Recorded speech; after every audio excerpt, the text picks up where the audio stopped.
বিসমিল্লাহির রহমানির রহিম। Saiful fish and এগরোর পক্ষ থেকে আপনাদের সকলকে জানাই আন্তরিক শুভেচ্ছা এবং অভিনন্দন। তো আজকে আপনাদেরকে আমি কিছু গুরুত্বপূর্ণ কথা বলবো। শীতের শেষ এবং চাপের থাই পাঙ্গাস মাছের পোনা আমরা কীভাবে চাষ দেব এবং কোথায় থেকে চাপের পোনা সংগ্রহ করব এবং মাছের গ্রোথ কেমন থাকতে হবে এবং মাছের কোয়ালিটি কেমন থাকতে হবে। তো সে বিষয় নিয়ে আজকে আলোচনা এই যে হলো চাপের থাই পাঙ্গাস মাছের পোনা। আজকে আমি কিছু পোনা বিক্রি করতেছি।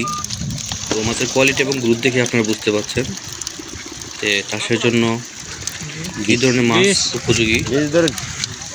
তো আপনারা যদি কেউ থাই পাঙ্গাস মাছের পোনা চাষ করতে চান তাহলে অবশ্যই স্ক্রিনে দেওয়া নাম্বারে আপনারা আমাদের সাথে যোগাযোগ করতে পারেন। আমরা সারা বাংলাদেশে বিভিন্ন জেলায় পরিবহনের মাধ্যমে ডেলিভারি দিয়ে থাকি। তো তাছাড়া আপনারা সরাসরি এসেও আমাদের কাছ থেকে থাই পাঙ্গাস মাছের পোনা চাষ করতে পারবেন। একটি কারণ হলো থাই পাঙ্গাস মাছের কিন্তু আপনি সব ধরনের পুকুরেই চাষ করতে পারবেন।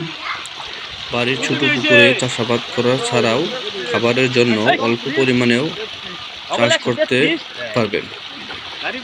এবং থাই পাঙ্গাস মাছের পোনা আপনি যদি পুকুরে চাষ করেন তাহলে শতক প্রতি 100 বা 120 পিস চাষ করা যায়। তো এই যে এখানেই দেখতে পাচ্ছেন মাছের গ্রোথ এবং কোয়ালিটি কেমন।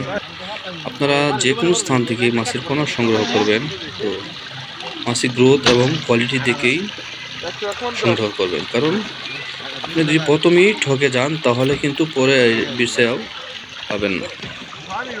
যেমন বলতেছি আর কি, প্রথমত যদি আপনি মাছের পোনা ভালো না হয়, পর যদি আপনি যত খাবারই দেন না কেন, কারণ মাছের মিল হবে না এবং মাছের গ্রোথ আসবে না যদি মাছ ছোটো বড় হয়ে থাকে। এবং কি ছোট মাছে খাবার কম খাবে, বড় মাছে খাবার বেশি খাবে, অর্থাৎ মাছ ছোট বড় হয়ে যাবে, তখনই কিন্তু আপনি লসে থাকবেন। তো আমি যে চাষ করি এবং যে সকল চাষিরা আমাদের কাছ থেকে মাছের পোনা নেয় তাদেরকে আমি সবসময় একটি কথাই বলি যে মাছের চাষ কোয়ালিটি দুটোটাই আপনি ভালো হতে হবে। কারণ মাছ যদি ভালো না হয় তাহলে তো আপনি চাষ করে লাভবান হতে পারবেন না। তাছাড়া আমাদের কাছ থেকেও আরও বিভিন্ন কোয়ালিটি বিভিন্ন সাইজের মাছের পোনা আছে। ট্যাংরা, গোলসা, শিং, মাগুর, পাবদা, ভিয়েতনামি কই, ভিয়েতনামি শোল এবং কি রেনু পোনাও বিক্রি করে থাকে। তো যদি আপনাদের প্রয়োজন হয় তাহলে সরাসরি এসে আমাদের হ্যাচারিদের থেকে শুনে মাছের পোনা সংগ্রহ করতে পারবেন। তাছাড়া আমি আগেই বলেছি আমরা সারা বাংলাদেশে বিভিন্ন জেলায় পরিবহন গাড়িতে আমরা ডেলিভারি দিয়ে থাকি। আজকে এই পর্যন্তই।